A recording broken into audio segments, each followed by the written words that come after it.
Hi everyone, it's Roger here from the What's on Disney Plus podcast, and today you'll notice it's a little bit different. We got some special guests.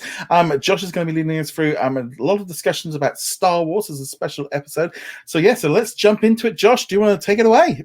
Yes, Roger, thanks so much. Well, we do have two special guests with us. I've gotten to do some co-hosting here a few times, but Star Wars, my goodness, it's the biggest franchise that they have on Disney Plus, and so Mandalorian has been a hit with every season.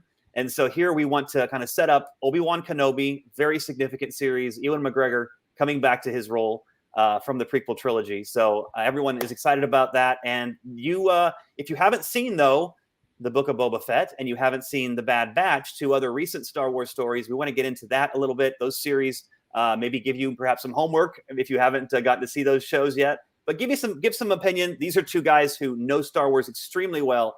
And are going to give us some great insights. So I will just say Aaron Welty is actually a speaker back in the day at Star Wars Celebration at one of the conferences. He's written extensively on Star Wars. So Aaron, thrilled to have you. Thank you. Glad to be here. Yeah, Aaron kind of like lives, eats, breathes Star Wars. So you're going to get that sense in somebody who's read most of the novels, read a lot of the comics, knows this saga and the lore and the legends so well. So, and then Gabriel, also a huge Star Wars fan, I know, and you might be on mute, Gabriel, but, we're thrilled to have you as well. He's a historian also, a graduate of Kennesaw State University, and has a lot of expertise on issues of history, race, ethnicity, etc., but also just loves, I know, this whole world of Star Wars. Am I right, Gabriel? Yep, very much so. So tremendous. Well, to start us out with a relevant question, which is, the Obi-Wan Kenobi trailer just came out a few days ago. Everyone's talking about it. Each of you, maybe Aaron, if you want to start us out, what stood out to you in the Obi-Wan Kenobi trailer?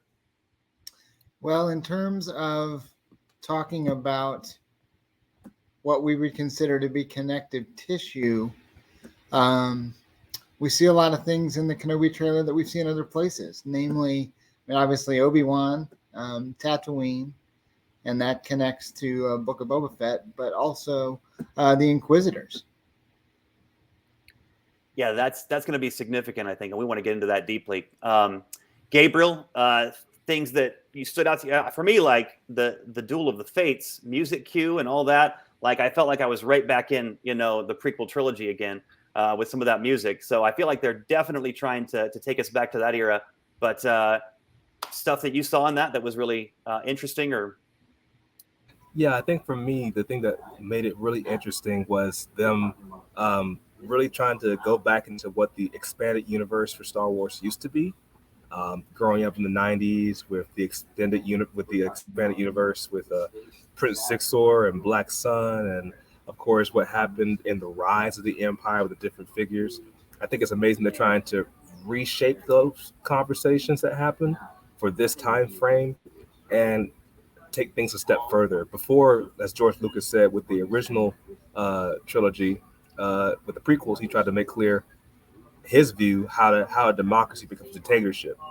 And in this one, I think it's amazing they're going back in the trailers to show just how bad things got under the Empire and how people survived for 50 plus years before the rebellion even started. So.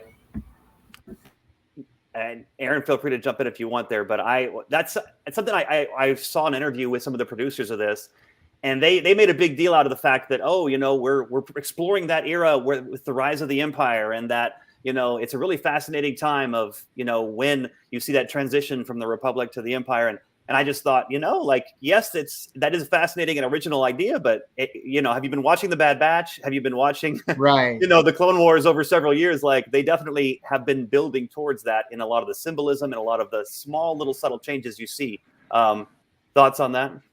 And you certainly see the beginning of that with The Bad Batch, right? Like the 70-minute pilot for Bad Batch drops you right in the middle of what's happening in Revenge of the Sith, and you see some of the crossover between Order 66, and also you see the Palpatine speech to the Senate, the Safe and Secure Society speech from the perspective of the clones on Camino, and so you see the beginnings of that, some of the same things that we saw a little bit of crossover in the final season of Clone Wars, and then Bad Batch very quickly shifts into, here is how the galaxy is changing under the Empire. There's a really early episode where they say, well, okay, they're tagging ships now, but they're also tagging people. Like you see the chain code idea pop up, which we also see in other places in some of the new media.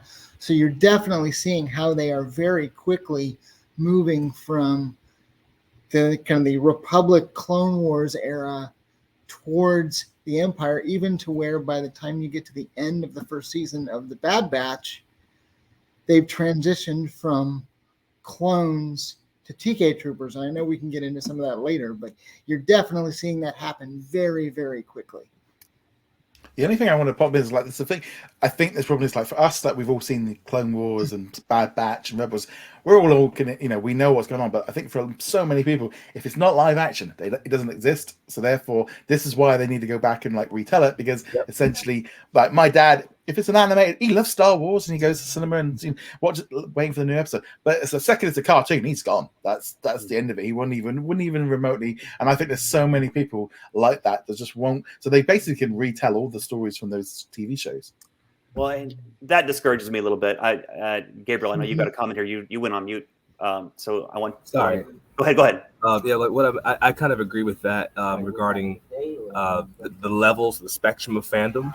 Even though I grew up loving the cinematographic universe, I also kept up with the comic books and the cartoons as well. Mm-hmm. So for me, I'll check out every aspect of what you see with the Star Wars universe, but I know that many would just watch the cinematographic movies. And the cinematographic universe is a whole different dynamic when they bring in the lore on the live screen. Mm-hmm. Even with Bad Batch, I was glad they broke that down with that series to show how loyal clone troopers suddenly switched, and many had to go they were forced against their will because of that little Order 66 program and that little biochip. But that was never broken down in the cinematographic universe. So many thought, okay, is there any morality? Like, did they just betray the Jedi and that was it? How does this happen?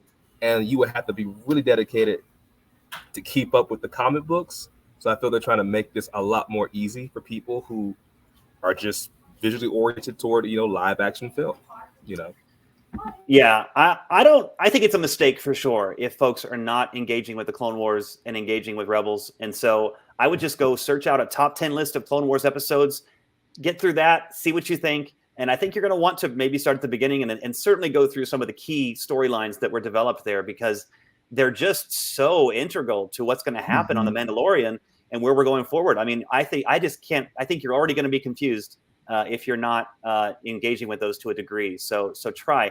But yeah, Josh, I would go one level deeper really quick on that, in that if you want to understand things like Boba Fett and The Mandalorian and how they are structured as a story, since individuals like Dave Filoni are so integral to what's happening in the live action space on Disney Plus, if you want to get a sense of how he likes to tell stories, you have to engage with Clone Wars and Rebels, because that's where he cut his teeth on Star Wars storytelling. Really well said. Well, and that's a great intro to where I want to go, because let's circle back to Obi-Wan at the end and some of the things we might have in terms of expectations and what we're seeing in that. But we do want to stay on Tatooine, though, because that's where Star Wars has been staying, and go to the Book of Boba Fett.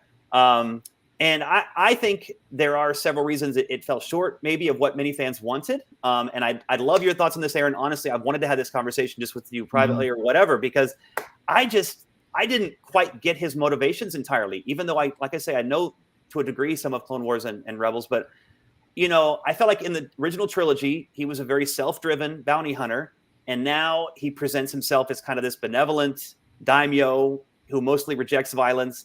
I know we got hours of backstory in the Back to Tank, that was developed, and that there we kind of saw some of that journey, but I just didn't fully connect with it in those first 4 episodes, particularly. What am I missing? So I had to watch the show a couple of times, but the thing that I kept coming back to is, particularly in the original trilogy, and then, Gabriel had talked a little bit about the 90s EU that we grew up with. Boba Fett was always a foil, an antagonist, sometimes an enemy, but not always, a foil and antagonist to Han Solo.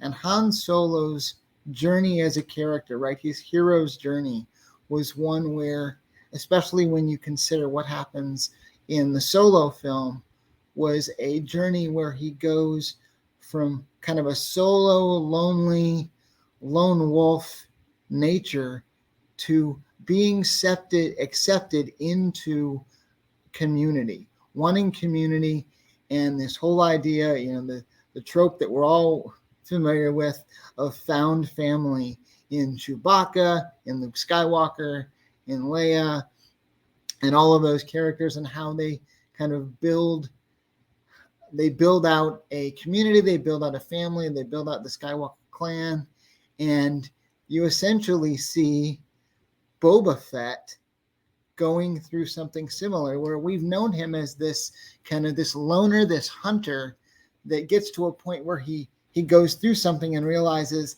that didn't work for me. I need something that works. And it's largely his experience kind of in the flashbacks, kind of those Lost-esque flashbacks with the Tuscan Raiders that sets him up to be more of a community-oriented character.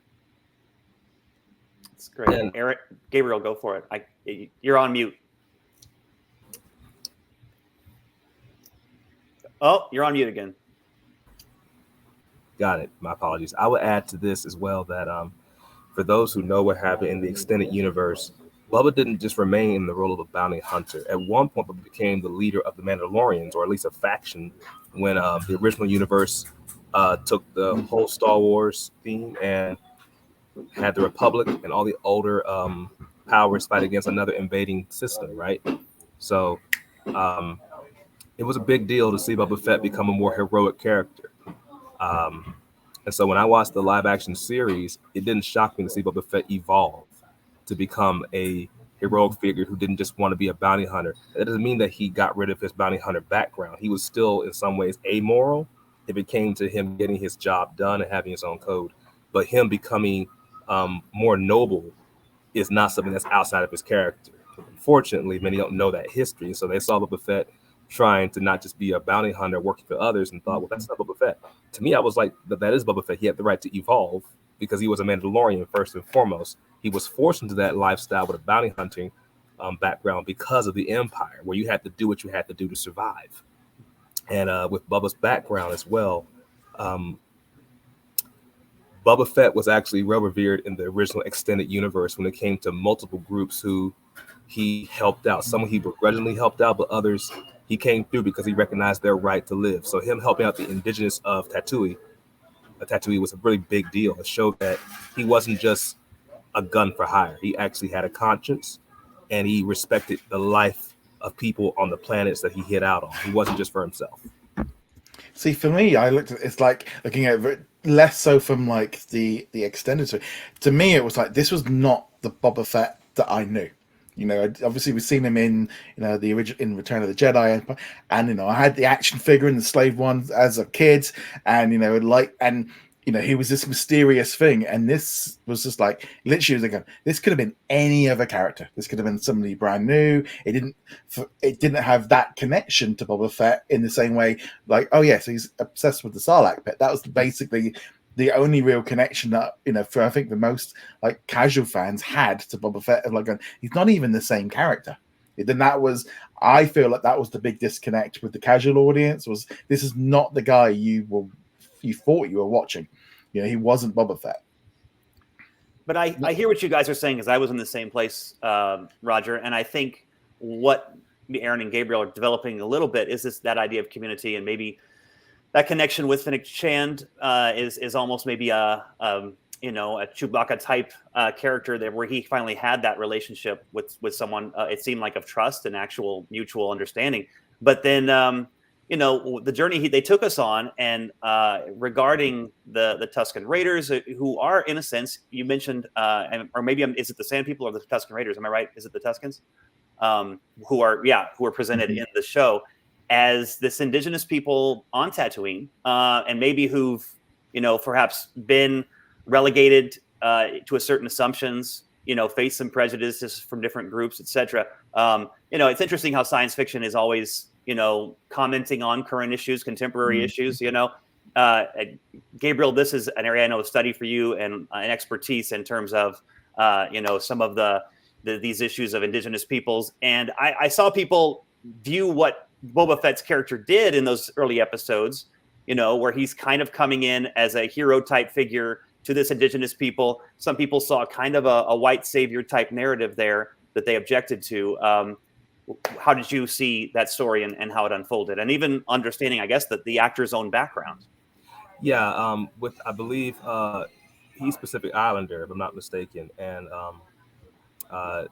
him bringing in his indigenous perspective was really critical. I don't think too many people, if they're not intentional, would catch that, because he has been in other films. He was also, for example, in the movie Aquaman as Aquaman's father.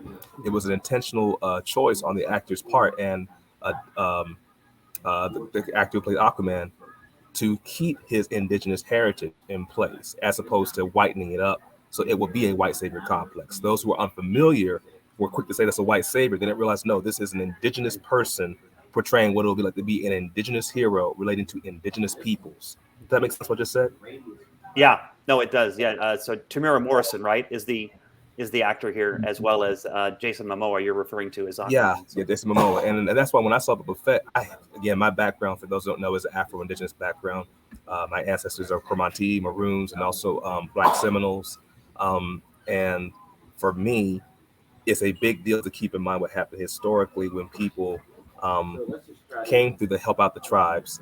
White saviorism will be specifically people coming through assuming that no one else could come save the day but white people. But what's not talked about historically are the experiences of people who themselves were minorities, Black and brown peoples, who came through and they assisted the tribes.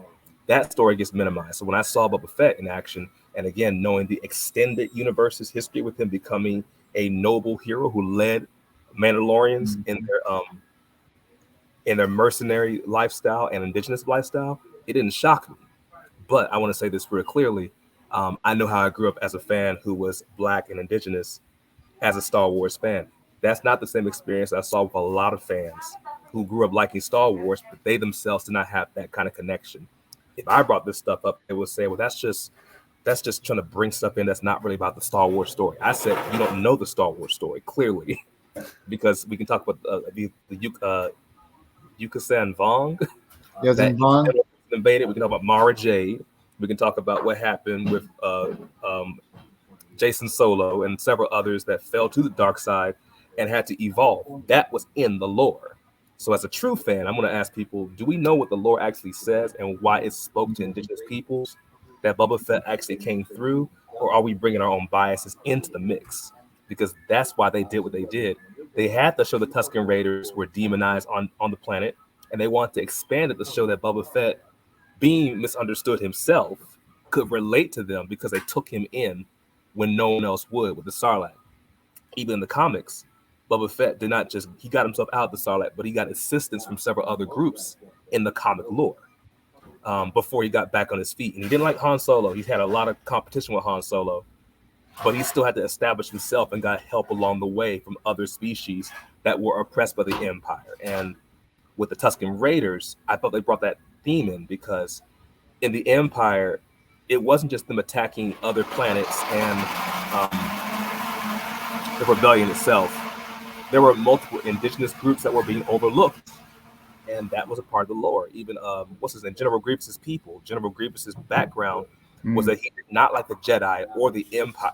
He did not like the Jedi or the Republic because he came from an indigenous people, but he was betrayed, sabotaged by the Confederacy, and they lied and said the Republic did this to him. But he came from a tribal people, so that lore is very well established in the Star Wars universe. One of the things that I often try to share with people, particularly as it relates to Star Wars, is you have to let Star Wars interpret Star Wars. If you don't do it that way, then there are a lot of things you're going to miss, like Gabriel was saying. But as it relates to Boba Fett, when you also look at his experience from episode 2 to say the end of the Clone Wars, it's a situation where even in that space, even with the bounty hunters that he connects with, like Aura Singh and Bosk and others, he's still trying to create some sort of family atmosphere, some family space, because the 10 years or so that he existed as a unaltered clone with his father around, that's what he knew. And the moment his father was killed at the beginning of the Battle of Geonosis by Mace Windu, everything changes for him. And the rest of his life, especially in the Disney canon, is him trying to get that back and trying to essentially resurrect the kind of relationship he had with his dad, but with other people. And the other influence that I think is at play here with Boba Fett is one that doesn't get talked about as much, and that is The Godfather.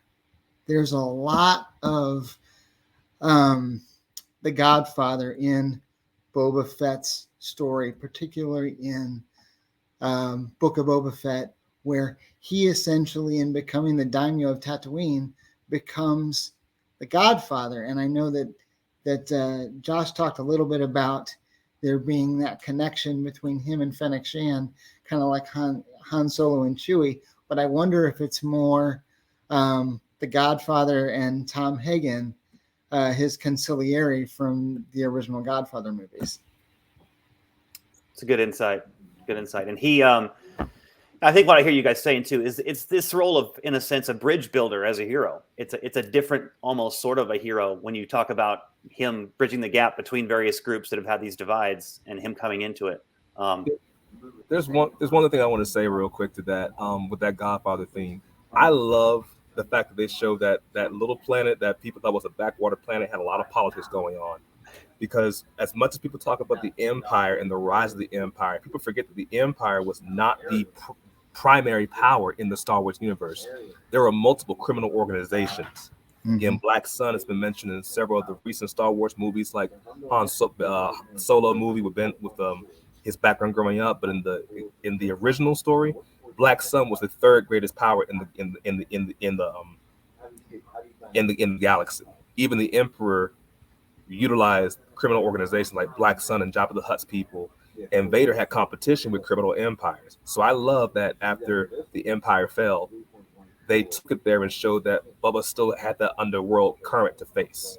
You know, it wasn't just him trying to be a good Samaritan.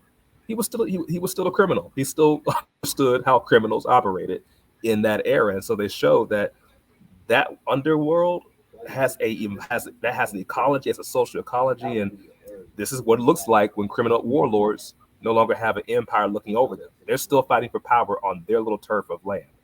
And I think that's why I like how Bubba still stayed true to his character in the context of what happened.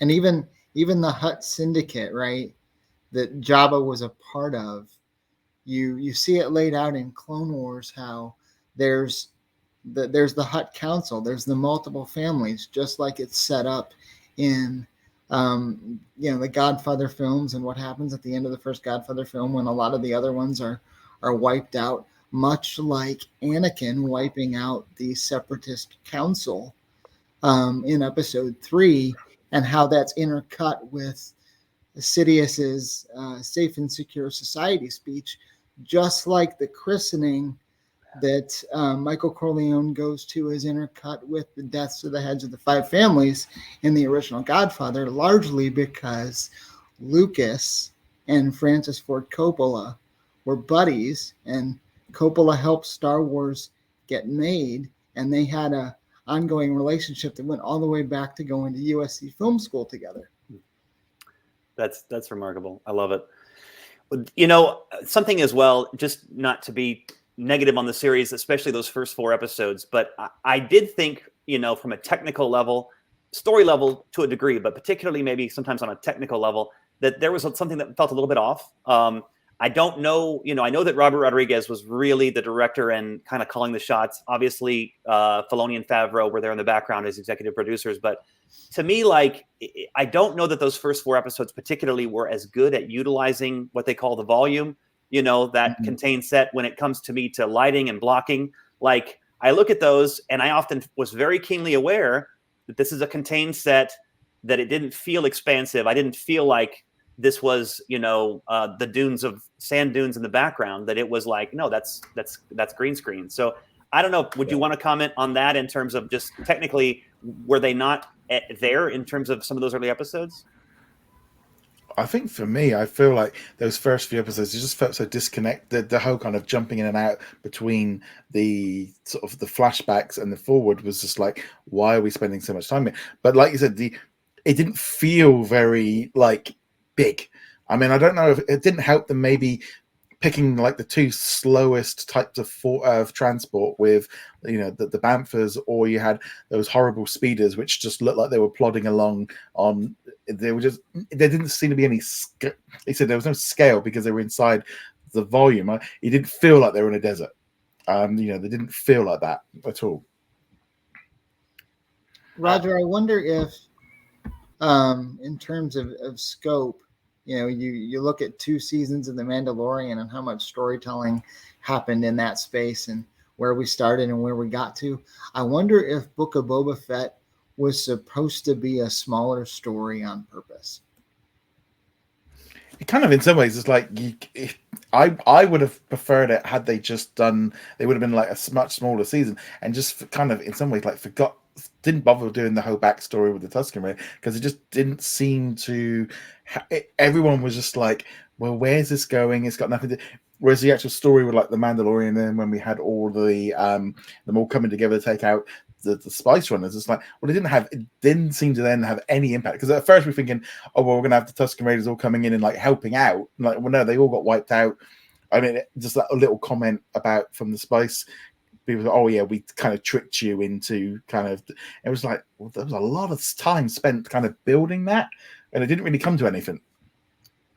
Gabriel, yeah, go ahead. You're on mute. I think for me personally, what I got from it was, I mean, again, it's just what I took from the show. I was immersed in the show because I was thankful for them expanding on the lore of the Tuscan Raiders and how there were different people from multiple groups, multiple species that were united in this one warrior culture. And the Mandalorian kind of built on that, of course. And again, as a comic buff, I was thankful that they actually kept consistent. But I think for me, what threw me off story-wise was all credit to the actor. I think what threw me off story-wise was that it felt kind of slow. That's what got me. There are points where I thought, y'all are talking a bit too slow for this much intensity. You got Spice Raiders that just wiped out the tribe that adopted you. A multi-racial, multinational tribe.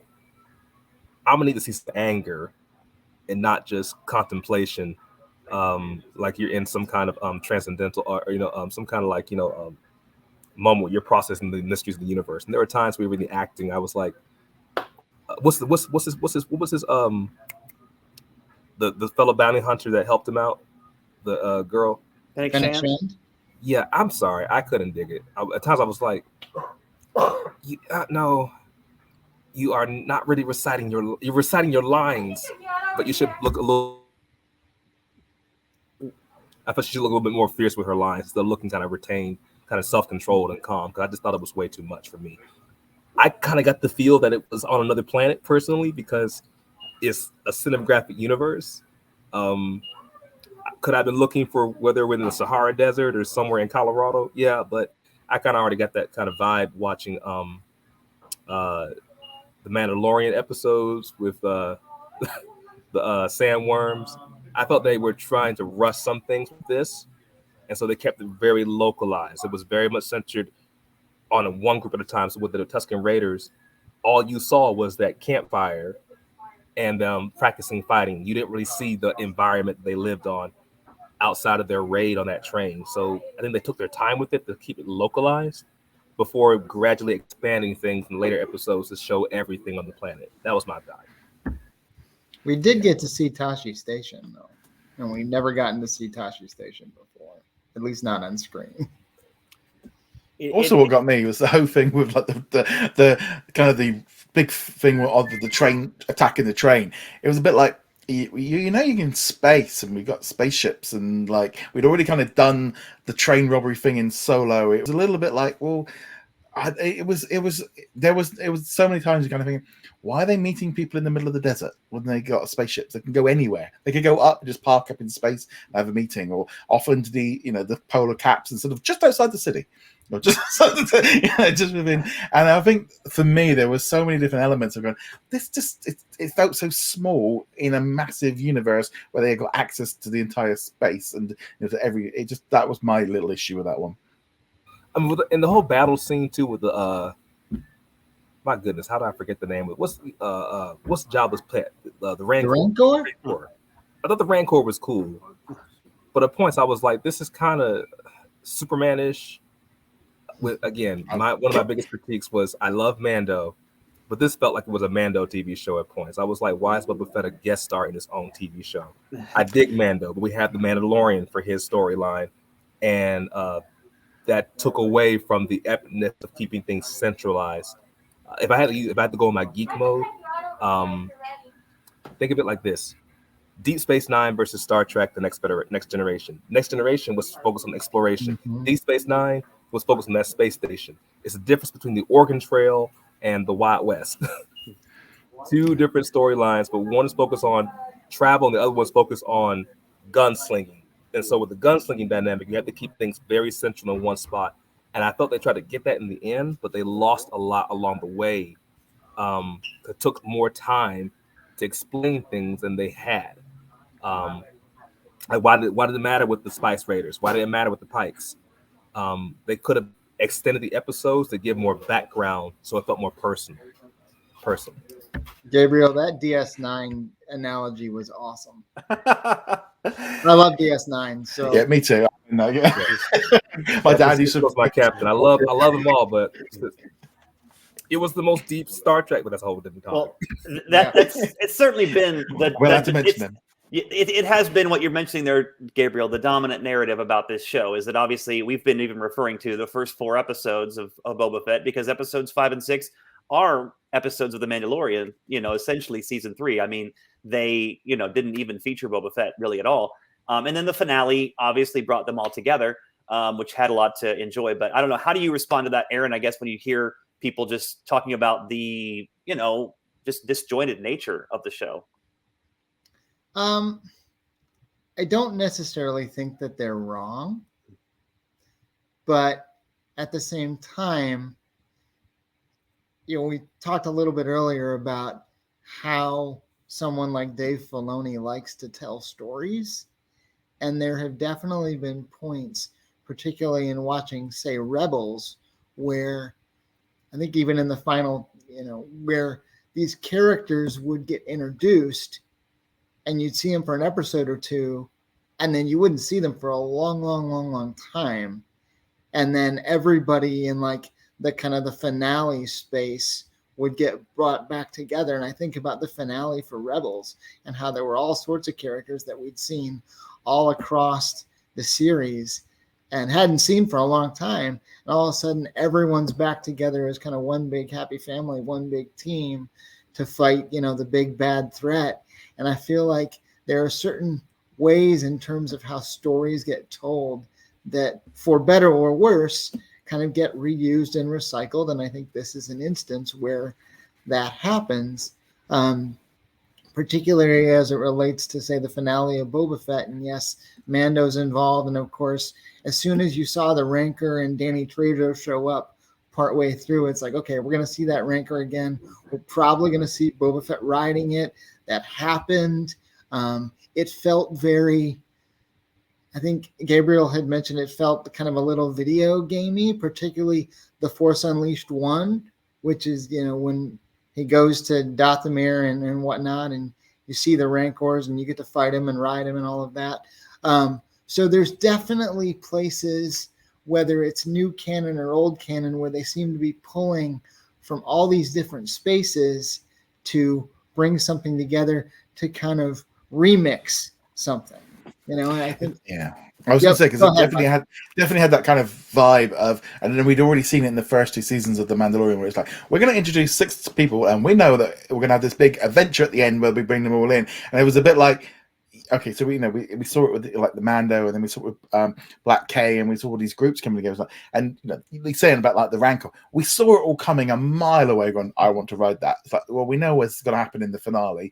I just wasn't quite expecting a King Kong episode at that point, but it's like you could see it coming a mile off, so you weren't surprised. I mean, I think we were saying it. Well, he's gonna ride in on a Rancor in the finale, and you could see it a mile away. They give you things they know you want to see, but they don't necessarily give them to you the way you expect to see them. I'll just say I did enjoy the finale in the sense of it felt almost like a MonsterVerse, kaiju movie, Godzilla, King Kong. I'm like, man, they're bringing this into Star Wars. That's a fun idea. Like, I don't know. I've just recently come to enjoy some of those newer films, and it was an interesting element. It was a different kind of a genre play. For Star Wars, and it was a fun finale. And I think I want to say real quickly to that point that what really made the finale big for me was that they kept true to the ethos of what it means to be a Mandalorian. Mandalorians are a warrior culture, thousands of years old, that includes people from different backgrounds. And I think that's why, even though it felt a little bit like, the beaten path being taken, or like another trail, I'm sorry, I was glad they brought in Mando's story, his people, with Boba Fett's story, to show continuity, that there wasn't an entirely separate story. It was 2 Mandalorians, both on different adventures, honoring their warrior roots and seeing their different struggles, because Mando wasn't really from Bubba's background as a previous bounty hunter criminal. Bubba as a criminal who became a mercenary and then became a gun for hire and then became an advocate for the tribes. He related to the Tuscan warriors because his own people were multiracial people. And that's what that key link was meant to bring everything into view, that this is a symbolism of warriors fighting on behalf of each other and a warrior culture. Even though they can't stop everything that happened with the fall of the Empire, they could stop what happened on that small little sandy planet. So I love that Bubba came out as a dynamo and the people respected him. He was changing things. I didn't. That's aside. I didn't like the Power Rangers dynamic with those little kids with the robot eyes. And that was too Power Ranger. I was like, this is Angel Grove. I don't need Angel Grove in the Star Wars universe right now, but they did it. I was like, cool. They're trying to bring that Generation Z, but I was like, nowhere on that sandy planet they have colored bikes, neon colored bikes. That's not what. The economy wasn't good enough at that point for them to have all that. But it's a different generation. Generation Z may want to see some of that to feel represented. I'm like, bring the dusty vehicles, bring the Cadillacs that have no gas, bring the stuff that shows that this is a struggling world and crime is rampant. But I'll give it some grace because they try to make it, they kept it Disney-ish. It really felt Disney at that point with the Power Rangers kids. Gabriel, I hear you on the Power Rangers and the scooters and all that. I thought that felt out of place too. But at the same time, upon thinking about it a little more, it's, if I understand correctly, it's a throwback to kind of 50s, 60s hot rod mod culture, which is something that Lucas grew up in so much that that's why he made American Graffiti, right? So there's a little bit of that in it, which I can appreciate in terms of kind of the history of Star Wars and the making of Star Wars and all of that. But I did feel like those scooters in particular felt very out of place on Tatooine. Because it's kind of funny because it's like for me, like we have a lot of groups of mod bikes on the little scooters, from like the 1960s kind of, and it was like I got what they were going for, and like the rebels and all the rebel side of it, but it was just like I think I wouldn't have minded if they looked like they went fast, but it looked like they were on little chicken bikes just chasing around. Compare that to like, the speeder chases from like Return of the Jedi, which were, there was, this just going around the city, like plodding around, and then just every vehicle just seemed to be going so slow in this. They had no gas in the car. I was like, if this is shiny vehicles, but you're going slow as heck, what is going on? Like, that's why I felt like, okay, you're not matching the atmosphere of the planet right now, and I can handle I can handle shiny things to a point, but if this is shiny, zoom. I need to go fast. Didn't And happen. Yeah. I feel like, and that the Obi-Wan trailer, when I think about that in terms of atmosphere, like that is the strongest element of it right now. And I want to take us there a little bit, but to wrap up a little bit of this Boba Fett conversation, it is just interesting. I feel like there are many episodes maybe of Clone Wars, of Rebels, that just felt that they hit Star Wars storytelling a little bit stronger. And whereas Boba Fett probably had easily triple the budget, per episode of one of those shows. What was the essential story that was told here, you feel like, in terms of what this really added to the lore and, what we might be seeing, maybe echoing in some of the things coming up? I don't know. Aaron, Gabriel, thoughts? So one thing we haven't talked about that connects Clone Wars, Bad Batch, and Boba Fett is Cad Bane.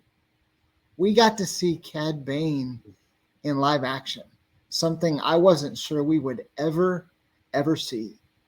And I think one of the strongest elements of Boba Fett, again, not that we're on the non-Boba Fett train all the time, was we got to see potentially how Cad Bane's story concludes. Right? We'd seen him in Clone Wars. He shows up at least once so far in the Bad Batch, and that was one of the best moments of Bad Batch for me, was getting to see him. And we get to see how much kind of not only like the samurai film culture, but also the Old West 70s, Sergio Leone, Clint Eastwood, Lee Van Cleef, Angel Eyes, which is basically who Cad Bane is in Star Wars, how so much of that has influenced Star Wars from the get-go, but continues to do so. And I mean, anytime you're going to bring in Cad Bane, sign me up. See, I kind of look at it differently because it's like, I mean, I'm obviously familiar with him and loved him in the cartoon and stuff.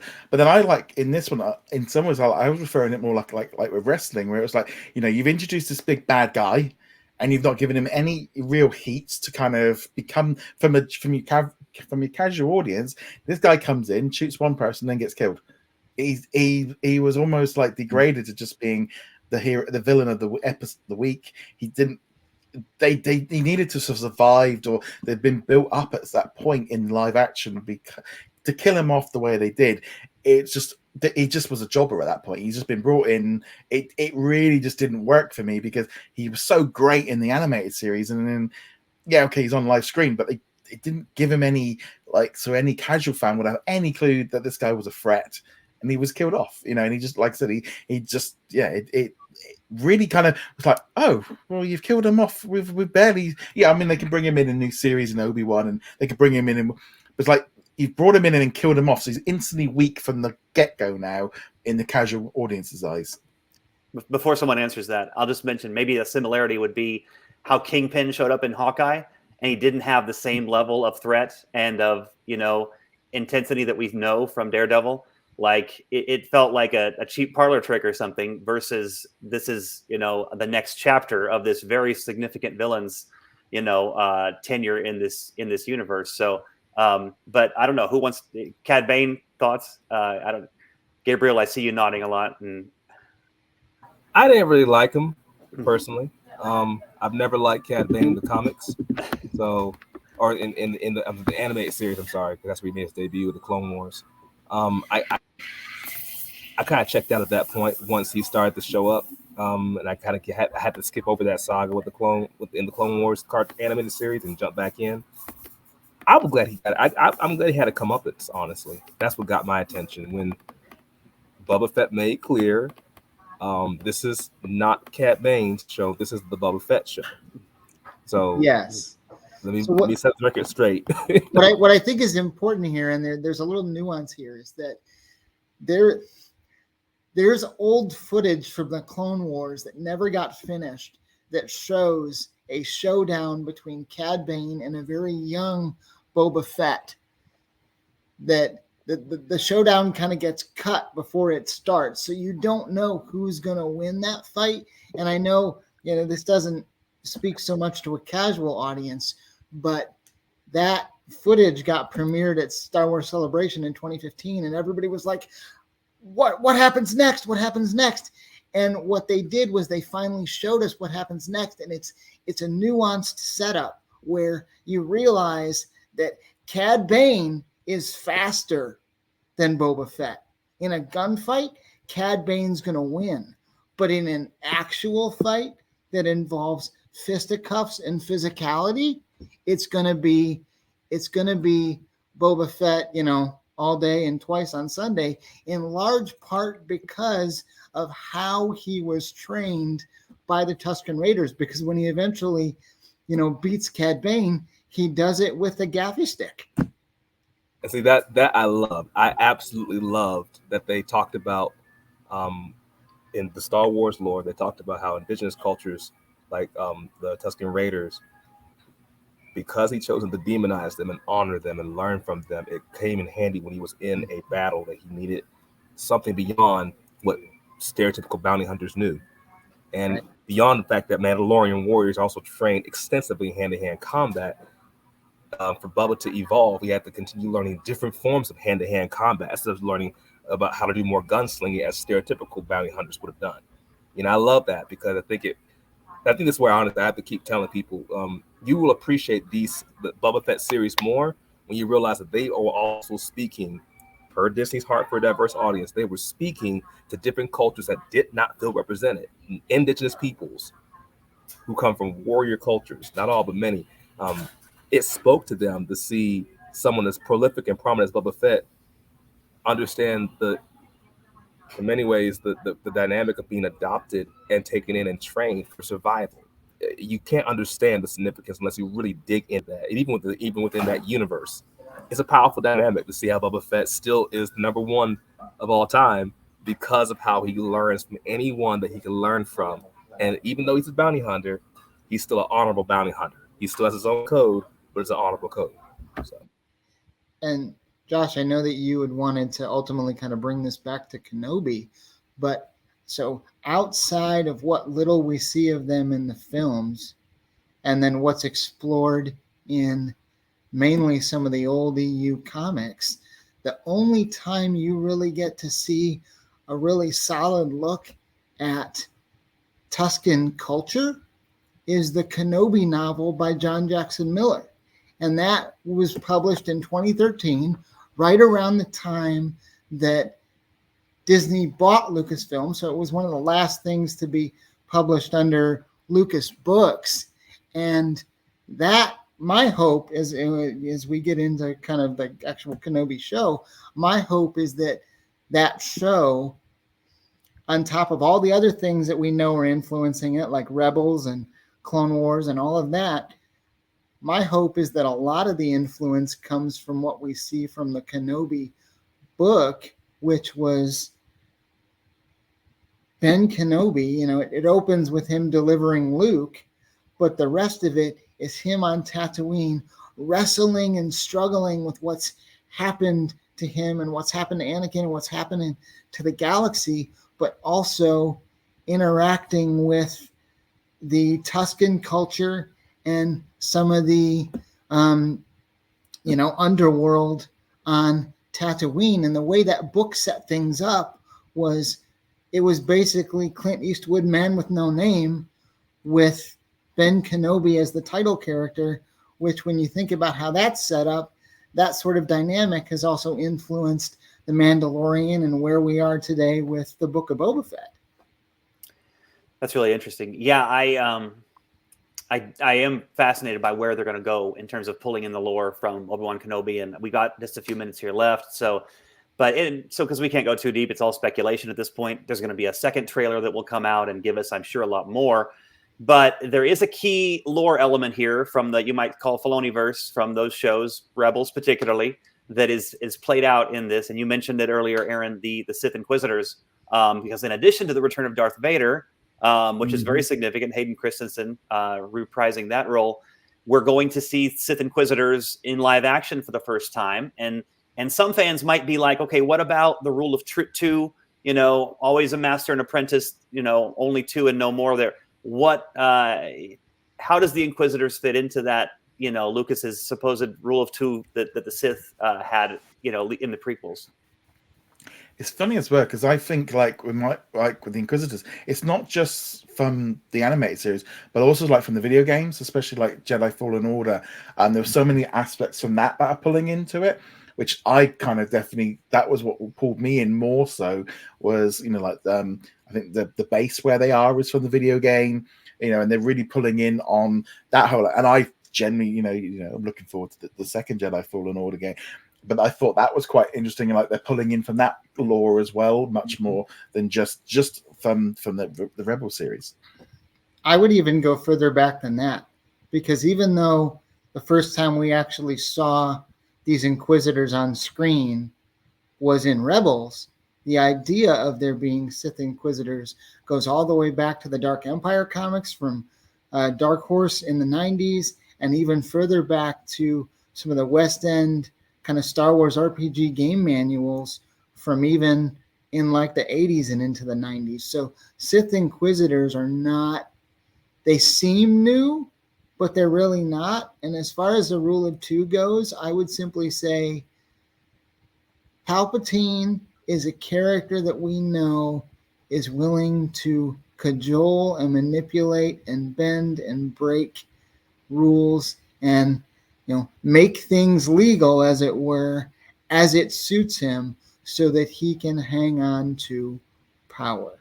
Because part of the Sith philosophy and the Sith code is that all that is all that is. There is nothing beyond this life. So anything you have to do in order to hold on to what you have, you do. And also, I was going to say as well, like with the Inquisitors, always that kind of weird thing. Like they're not, they never come across fully as, they're not full Sith. They're like super powered bounty hunter. They're not in that same level as like Darth Maul or Count Dooku or something like that. They don't appear at that level. They're just there to hunt. That's their pretty much, just to fight the Jedi, and that's their. So rather than being someone that can control, I don't know, they always kind of they don't feel like full Sith to me. They're like just like weapons really, and like extra guards rather than I don't know, it's a bit of an oddball. If you're a full Sith, you're going to get the title Darth. None of these Inquisitors do. Not even Kylo Ren has that title. Something I want to jump in real quick and say, this goes back to the extended lore of the old universe. Mara Jade was one of many, for those who don't know, who were called the Emperor's Hands. They were force sensitive. They had the potential to become Sith, but he always made certain that he kept them at a limited level. But he trained them to the max of where they could go. So they were very much trained in the fighting styles of the Sith, but they were not trained in all the lore of the Sith. And she, as one of the Emperor's Hands, was trained to be an assassin within the assassin skill. They also had Sith, not Sith warlocks, but Sith who were into the arcane, arts and so forth. And then you also had those who, like Asan Ventress, they were dark acolytes, they were dark Jedi. They themselves didn't have the full scope, but they had enough to kind of, they were clear on the dark side. That they were, but they were not on the full scale. So I think it's interesting to see how they're going to explore this in the Boba Fett series. The differences within Sith culture as well as Jedi culture, and understanding that there is a spectrum. I mean, even Qui-Gon Jinn, I don't want to bring this can of worms right now to open it up, but some have said that Qui-Gon Jinn has never really been a true Jedi. He's been a gray Jedi because he violated the code. That his mentor Dooku was never fully Sith, but he did not adhere strictly to Jedi code. There was a level of how things went. So I just think out loud. I think that's what I'm looking forward to. And by the way, I forgot to mention, I didn't mention it earlier, but I just want to bring this up really quickly. When I mentioned indigenous perspectives earlier, one thing I think should be mentioned is that with the Tuscan Raiders, they're going to build upon that, I think, because they were actually more closely related to Bedouin people, Bedouin indigenous cultures, than North American indigenous cultures, even with the way they dressed, with the facial covers that are similar to shawls or burqas in Near Eastern culture, Middle Eastern culture. I just want to throw that out there real quickly for accuracy, because many have said, well, I don't really feel a North American vibe with this, but for Bedouin cultures, others have said, yeah, it's pretty clear they're going for stereotypical presentations on desert peoples, nomadic peoples. And with Obi-Wan's movie, they're going to explore that more in depth on how that looks for those who live in the city as opposed to those who live in the desert. That's my vibe from the preview. And Tamara Morrison's not North American. Right. Yeah, as Gabriel had pointed out, for sure. It's funny because it's like, obviously being the Brit on here, it's that thing that didn't really. It's funny that I instantly just thought, like you say, like Middle East, North Africa. That was just like instantly where I like Egypt kind of thing, rather than like you say, like North America. And I didn't put any connection to that at all. It was all just like Saudi Arabia, that kind of area, kind of thing of if it was on Earth, kind of thing, like Jordan, kind of thing. And it is like you say, if the disconnect from North America internationally, probably a little bit different of how we looked at it. Yeah. And it's going to be interesting to move with the TV show too, because we're still in the city. And I remember seeing a couple of times in the old trilogy, there were Tuscan Raiders even in the city. There were Jawas too. They tend to not be really included with other people. They were always a bit distant, but they were there. And so I can't imagine going back to Tatooine and seeing none of the continuity continue. They're just going to focus more so on the gritty undercurrent of the city, the underworld, where Obi-Wan had to survive when he came from the desert to town. Who knows what they may be bringing out even more. Yeah, I'm excited the fact that they're going to go to a different planet. I don't know for how long that will be or for how many episodes of the 6, but I assume it's at least a couple from what we're seeing in the trailer. I mean, this kind of Hong Kong type planet and environment and atmosphere that is very different than Tatooine. So, because we spent a whole lot of time in the dusty plains of Tatooine, whether it's Boba Fett or Mandalorian, etc. So it is going to be nice to see some new environments. But Coruscant too, right? How's that? Coruscant's going to be in the movie. And I think there's been rumors of that, but I don't know that they've confirmed it. But also you got to think doing things in a desert scene is just cheaper to make. That's it's got to be the way of looking at it. It's just they definitely need to get out of the desert on the next series. They would never make a Star Wars film in the hood. I promise you that. I don't care how much Disney loves diversity. They would never make a Star Wars film in downtown Atlanta with Tyler Perry Studios. They would never do that. They could, but for the Hong Kong kind of feel, and again, when I heard that they were going to have a bit of a perspective from the lower levels of Coruscant that we rarely see, it's going to be. I haven't seen what's down there, so it'll be interesting to see what they do with that. Well, and this villain they're introducing, who's beyond the Grand Inquisitor, which is obviously a character from Star Wars Rebels. Folks should dive into that, series of episodes and get to understand who that character is, because he is going to be seen in live action, very much building on it would seem his Star Wars Rebels appearance. I'm not sure actually canon-wise if this is before or after that. Aaron, this would be before. Okay, this is before that. So you probably have 5 to 7 years before we see him in Rebels. Okay. But this other Inquisitor character, the third sister, they're calling her, or Reva, portrayed by Moses Ingram. Very interesting to have this kind of antagonist as well in the series. It seems like there's going to be some great action that's going on between, Obi-Wan and her. So, but kind of thoughts on anything else that stood out, or even that character and who they're introducing there. Yeah, I mean, I think I'm going to pull that one back. That one, again, feels more of a pull-in from the Jedi Fallen Order video game, which, again, had primarily a Inquisitor, a female one. So I don't know if it's the same character. I think there's been a bit of, imminent on whether or not it is. So for me, it's like, cool, okay, we're basically getting maybe a story with that whole element. And it should just be fun to see it in live action, because it's getting it out there to the casual audience and introducing these ones. And this can be set up for multiple series, for multiple going forward. You can use them as the villain without using Darth Vader for multiple series then, by setting these up properly as they need villains. They can't keep killing them off. So they're going to, if we've got multiple series, we're going to need some future. And Inquisitors are a great way of filling in, and also maybe filling out a little bit when we get into maybe if there's some left for the Ahsoka, because she's going to need some people to fight with. So it's there's that whole aspect as well. It's going to have to be. This is where they can set up all the other little villains and stuff for future series.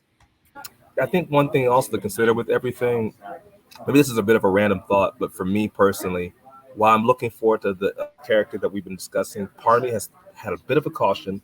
My only caution is having Star Wars fatigue.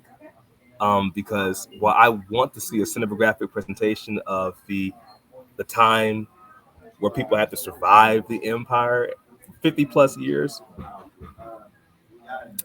I've heard from many that Disney, the bane that Disney had to deal with, that they tried to put a lot of money into Star Wars, which is good, but they have to they you really have to extend out how long you talk about this thing, for it to be legitimate, and you have to really, really, really keep it dark, keep it gritty. Otherwise, you can kind of like, Disney ending this whole thing, and because we know what's going to happen with Obi-Wan at the end, but how can it engage people long term for years? If it's just start adding stuff in to make Obi-Wan's story all the more central, where they have a continual series of Obi-Wan.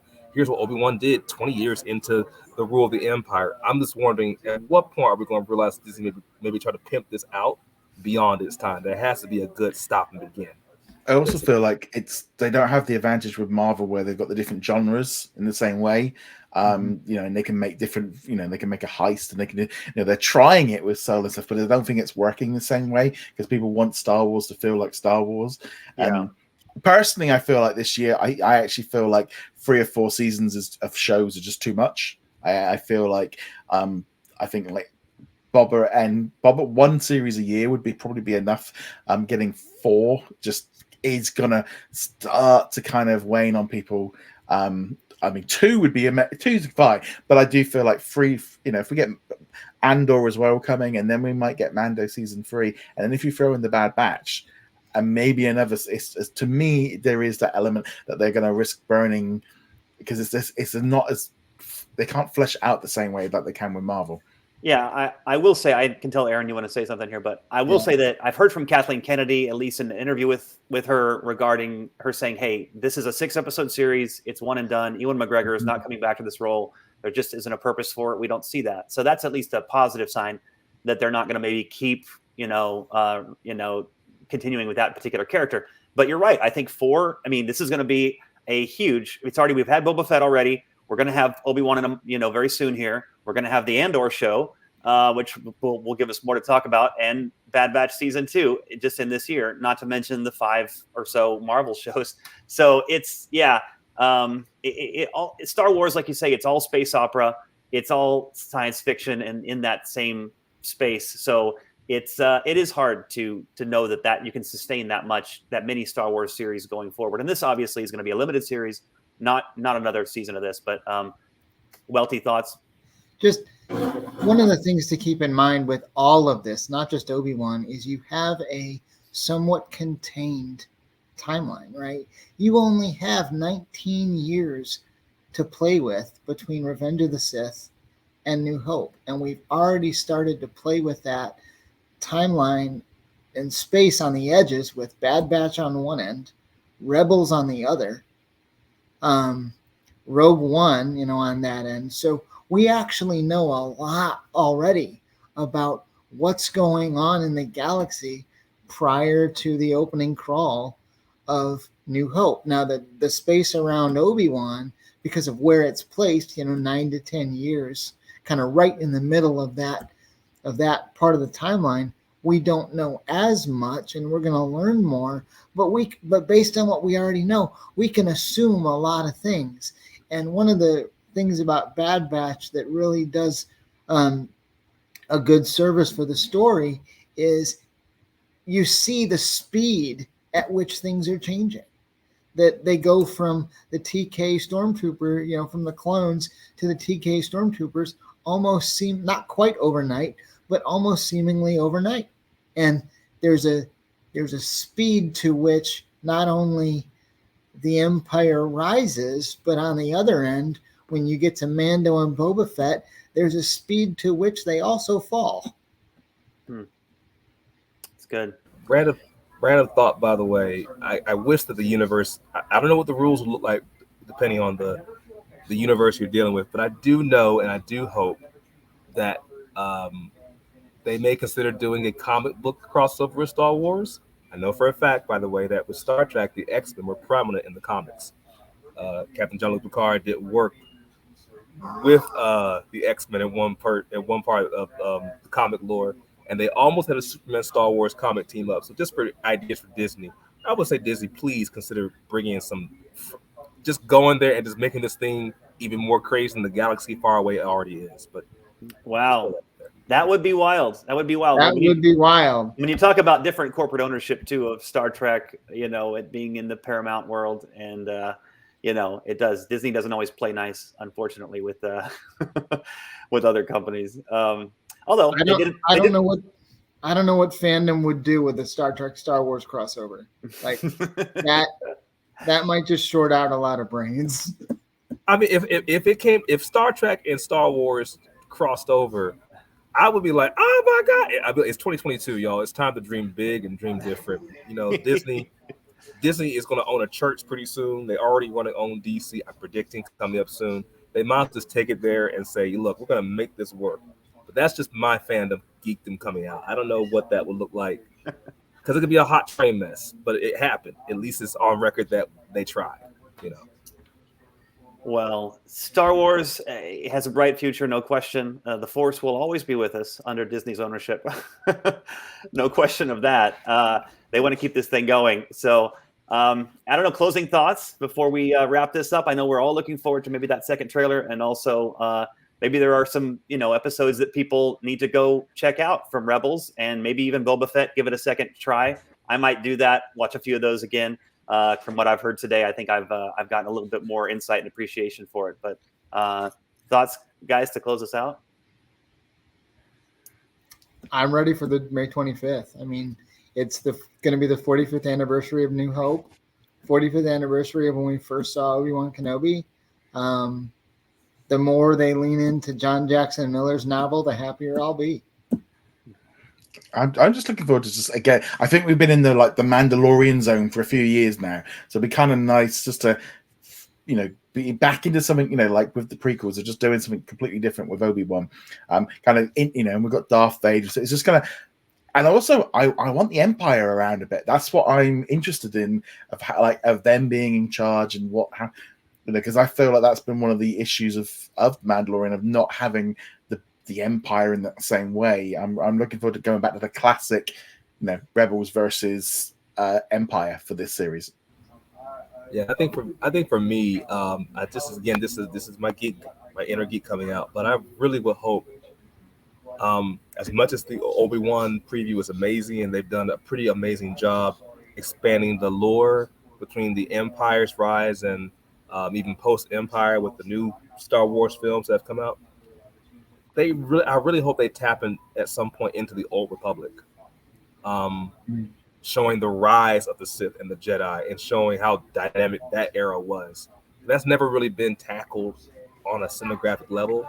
It's my personal dream that they would do that, because you could have years, far more than that, of storytelling that the fans know about because of how extensive it was. Yeah. It'd also be nice to have something fresh, something brand new that like most people don't know about. Not everyone is like, well, oh yeah, I know that Luke. Oh yeah, we've heard of it. Everyone, like if you said it, you might be able to like a young, I don't know, Yoda or something, but in the High Republic. But generally, just do something fresh. Just get away from the idea that we know where it's going to. I mean, I'd like actually go be past Rise of Skywalker, where we can just get into something fresh that we don't know where it's going, rather than constantly doing prequels. At least if you do it after that, you could tell a whole story, and there's no ending. Because I think that's the problem with the prequels, is you've always where it's going to, and that takes away a lot of the fun. If you go past Rise of Skywalker, just give us something fresh. We won't know where it's going, rather than always going, well, he's going to have to survive because he's in this movie, in this movie, in this movie. Go past it and give us some stories there.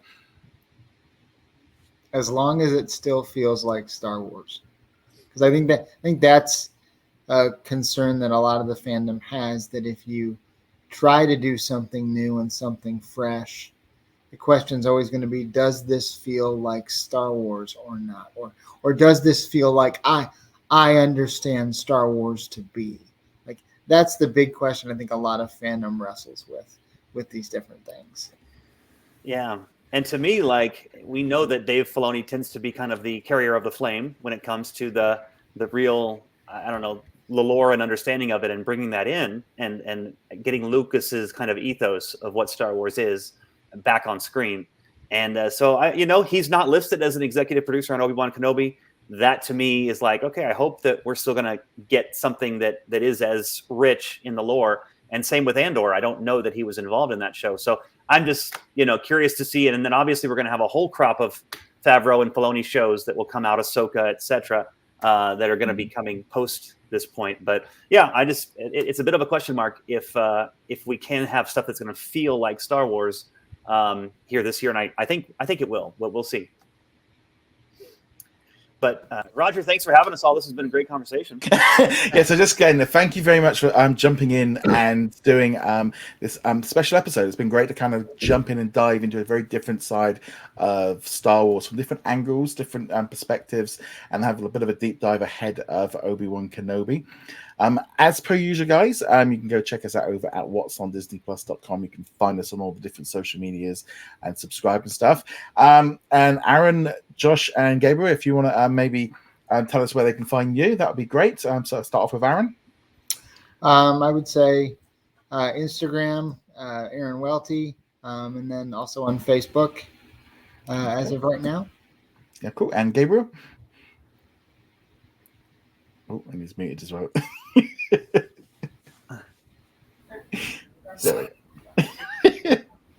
Well, I am not I am not as technologically challenged as it may have seemed just now with pressing a button. But for those who may want to find me, hit me up on ggraves103 on Instagram. I'm also on Facebook, Gabriel Adam. And of course, I have my website as well that you guys can get if you come talk to me. But yeah, that's what that predominantly with the work I do. So yeah, that's cool. And Josh, where they can find you? Twitter at Josh M. Shep is great. Definitely find me on the Disney forums as well. I'm often there, Josh Shepard. So yeah, appreciate all that goes on at What's on Disney Plus, and it's an exciting time for Star Wars. Yep. And so on that note, may the Force be with you. We have to go that way. Live long and prosper. Nanu. Oh man. Thank you very much for watching this video. Make sure you go check us out over at whatsondisneyplus.com. Like, follow, and subscribe. Also, a huge thank you to all of our supporters over on Patreon and also on our YouTube channel memberships. And I shall see you guys in another video. Laters.